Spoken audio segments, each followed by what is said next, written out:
पुण्यश्लोक राजमाता अहिल्यादेवी होळकरांचा, त्याचे राजे छत्रपती शिवाजी महाराज, घटनेचे शिल्पकार महामानव डॉक्टर बाबासाहेब आंबेडकर, महात्मा ज्योतिबा फुले, राजश्री शाहू राजे, पुण्यश्लोक राजमाता अहिल्यादेवी होळकर व सर्व महामानवांना मानाचा मुजरा करतो। तसेच या गंगाखेडच्या क्रांतीच्या भूमीला सुद्धा मानाचा मुजरा करतो। बांधवांनो, आज दिनांक 26 रोजी आपण सकाळी 9 वाजल्यापासून सन्माननीय दीपकजी बोराडे यांच्या समर्थनात या ठिकाणी आपण एक दिवसीय लाक्षणिक उपोषण करत आहोत। माननीय दीपक भाऊ ते 17 तारखेपासून जालना येथे धनगर समाजाच्या एसटीची आरक्षणाची अंमलबजावणी व्हावी म्हणून त्या ठिकाणी आपलं आमरण उपोषण करत आहेत। बांधवांनो, हा आरक्षणाचा लढा गेली 70 वर्ष आपण लढतोय। कैलासवासी बी.के. कोकरे साहेबांनी त्या आरक्षणाच्या लढाईला सुरुवात केली आणि त्याचं फलित असं झालं, गंगाखेडच्या या मातीमध्ये 1989 चा मेळावा झाला, पंढरपूरला मेळावा झाला आणि आपल्याला जे आरक्षण नव्हतं ते एनटीसीचं आरक्षण आपल्याला 1989 च्या मेळाव्यामध्ये आपल्याला मिळालं। आमची मागणी होती एसटीची, परंतु त्यावेळेच्या राज्यकर्त्यांनी आपल्याला एनटीसी मध्ये टाकण्याचं काम केलं। त्यावेळेस आपले सर्व समाजाचे नेते त्या ठिकाणी उपस्थित होते। ठीक आहे म्हणजे काही ना काहीतरी आपल्या पदरात पडलेलं आहे आणि बी.के. कोकरे साहेबांच्या नंतर ह्या लढ्याला सुरुवात केली महादेवजी जानकर साहेबांनी। त्यांनी सुद्धा या धनगर समाजाच्या आरक्षणाचा लढा घेऊन ते सुद्धा पुढे आले आणि 2003 ला ते राष्ट्रीय समाज पक्ष काढला आणि थोडी या आरक्षणाच्या आपल्या लढ्यांची गती कमी झाली। परंतु त्याच्याही पुढे गेलं तर 2014 ला खऱ्या अर्थानं ते रान पेटलं आणि बारामतीमध्ये आपले बांधव त्या ठिकाणी उपोषणाला बसले। गोपीचंदजी पडळकर साहेब यांनी सुद्धा हा लढा चालू केला, त्यांनी सुद्धा हा लढा लढवला। परंतु 2014 असं झालं, ज्या राष्ट्रवादी आणि काँग्रेसने आपल्याला 70 वर्ष फसवलं होतं, परंतु त्या 2014च्या बारामतीच्या आमरण उपोषणामध्ये आताचे या महाराष्ट्राचे मुख्यमंत्री देवेंद्रजी फडणवीस त्या ठिकाणी आले आणि त्यांनी सांगितलं, सरकारमध्ये आम्हाला पाठवा। ज्या दिवशी आम्ही सरकारमध्ये आलो, धनगर समाजाच्या एसटीच्या आरक्षणाची अंमलबजावणी आम्ही पहिल्या कॅबिनेट मध्ये करू। बांधवांनो, महाराष्ट्र पेटला, महाराष्ट्रातला धनगर समाज पेटला आणि पूर्ण धनगर समाज हा भारतीय जनता पार्टीच्या पाठीमागे राहिला आणि या महाराष्ट्रामध्ये 2014 ला भारतीय जनता पार्टीची सत्ता आली आणि या महाराष्ट्राचे मुख्यमंत्री देवेंद्रजी फडणवीस बनले आणि ज्यावेळेस ते फडणवीस मुख्यमंत्री बनले, आम्हाला वाटायला लागलं कॅबिनेट होणार आहे आणि पहिल्या कॅबिनेट मध्ये आमच्या आरक्षणाची अंमलबजावणी होऊन सर्व समाजाच्या हातामध्ये सर्टिफिकेट मिळणार आहे. आमचा फळाभावा समाज तोय वर करून त्याच्याकडे बघत होता. कॅबिनेट होणार आहे, परंतु बांधवांना दुर्दैव्य झालं. ज्या काँग्रेसने आणि राष्ट्रवादीने आपल्याला फसवलं, तसंच या भारतीय जनता पार्टी आणि शिवसेनेच्या सरकारनं सुद्धा आपल्याला 2014 मध्ये सुद्धा फसवलं. आपल्याला आरक्षण मिळालं नाही. म्हणून जरी सरकारने आमच्या आरक्षणाची अंमलबजावणी केली नाही, तरी आम्ही आज पर्यंत या आरक्षणाचा लढा आम्ही लढवलाय, लढवत आलोय. पडळकर साहेबांनी सुद्धा त्या ठिकाणी आरक्षणाचा शेवटचा लढा लढवला, परंतु तरी पण आम्हाला आरक्षण मिळालं नाही. त्याच्यानंतर काँग्रेस राष्ट्रवादीचं सरकार आलं. त्यांच्याकडे तर बघायचं कामच नाही, कारण त्यांनी आपल्याला दिलंच नव्हतं. त्यांच्याकडे कुठली आशाच नव्हती. म्हणून आपली आशा खरी होती भारतीय जनता पार्टीकडं. देवेंद्रजी फडणवीस, मोदी साहेब, कारण देशामध्ये तुमची सत्ता होती, महाराष्ट्रामध्ये सत्ता तुमची होती, म्हणून हा समाज भारतीय जनता पार्टीच्या पाठीमागे होता. परंतु दुर्दैव झालं, परत भारतीय जनता पार्टीचं सरकार या महाराष्ट्रामध्ये आलं.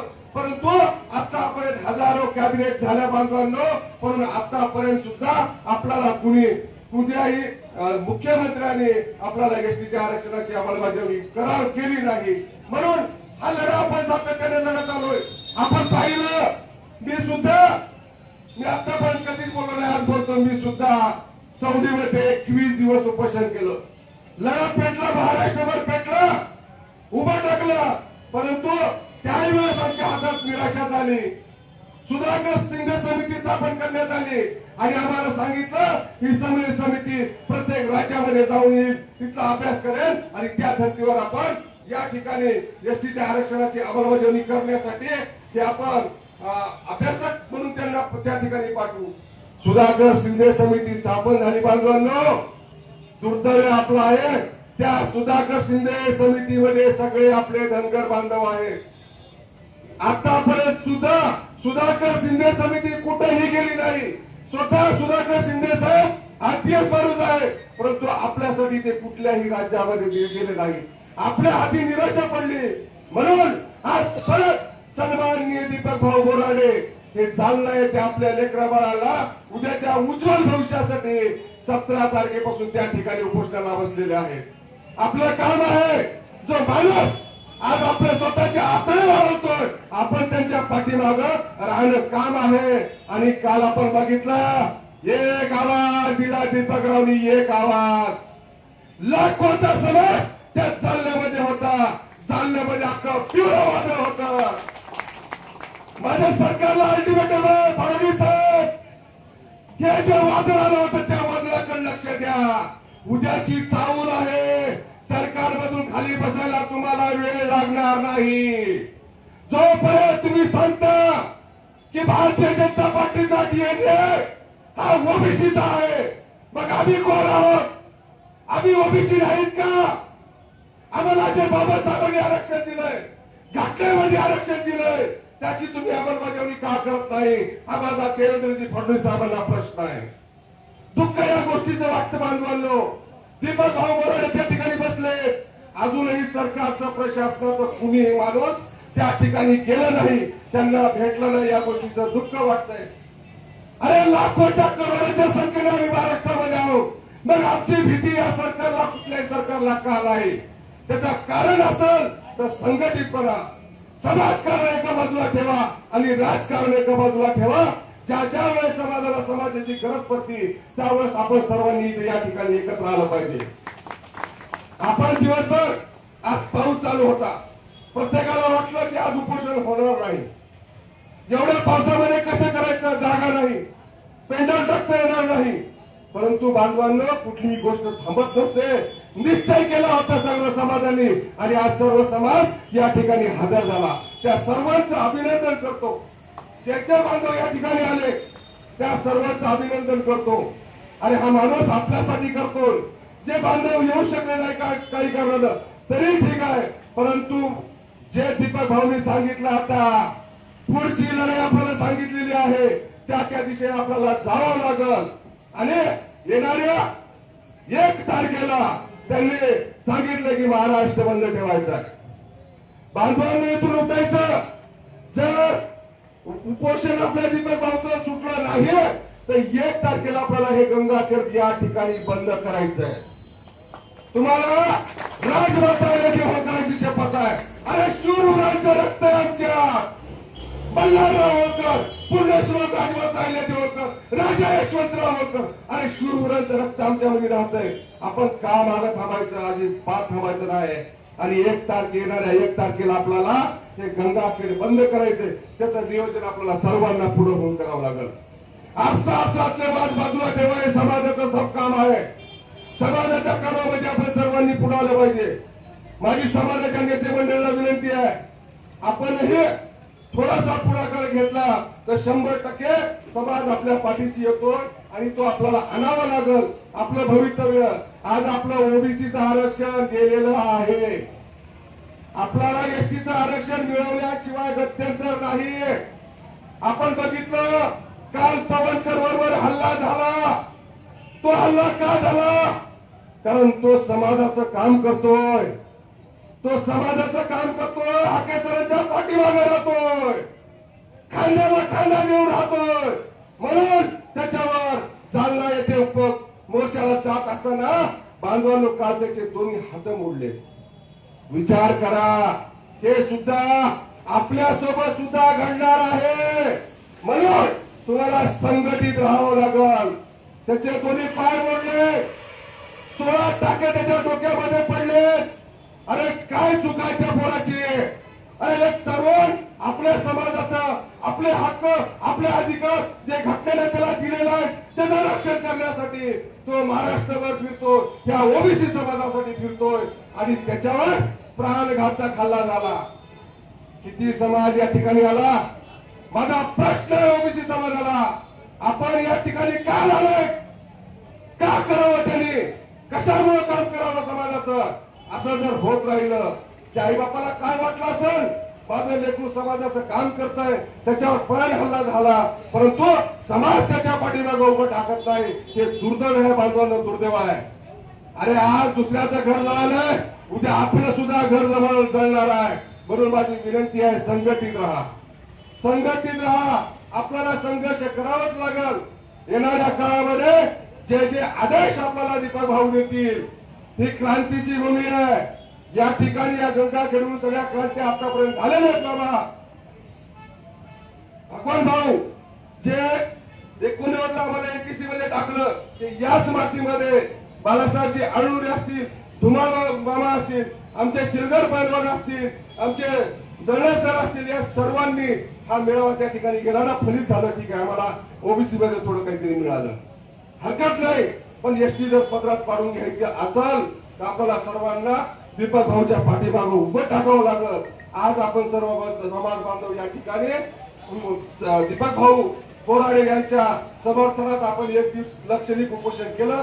त्याबद्दल मी सर्व आलेल्या सर्व समाज बांधवांचे म्हणजे सर्व समाज बांधवांच्या वतीने आपलं अभिनंदन करतो. या ठिकाणी आपण आलात आणि दीपक भाऊ जे जे आपल्याला आदेश देतील ते आपल्याला पाळावं लागतील. आपलं थोडंसं घरातलं काम बाजूला ठेवा, कारण काळ मोठा आहे. आपल्यापाशी काही राहिलं नाही. आता शेती गेल्या, 100 एकर शेतीवाले आपण 2-2 एकरावर आता आलेलो आहोत. म्हणून आता मजुरी केल्याशिवाय आपल्याला पर्याय नाही. येणाऱ्या आपल्या लेकरा बाळाचा जे काळ आहे, तो भविष्य आहे, ते अंधकारमय आहे. आपलं गेलं, आपलं जाऊ दे, हरकत नाही, परंतु येणाऱ्या भविष्याला वाचवायचं असेल तर तुम्हाला आम्हाला संघटित राहावं लागेल. आणि आपण सर्व राहताल. म्हणून परत एकदा या ठिकाणी घोषणा देतो, महामानव डॉक्टर बाबासाहेब आंबेडकरांचा, छत्रपती शिवरायांचा, महात्मा ज्योतिबा फुलेंचा, राजमाता पुण्यश्लोक अहिल्यादेवी होळकरांचा, सरकार अब तुम जागो, सरकार अब तुम जागो. यानंतर जिल्ह्याचे नेते आदरणीय धनगर समाजाचे नेते आदरणीय विठ्ठलरावजी रजडबाबा यांना मी आपण 2 शब्द या ठिकाणी मार्गदर्शन करावं.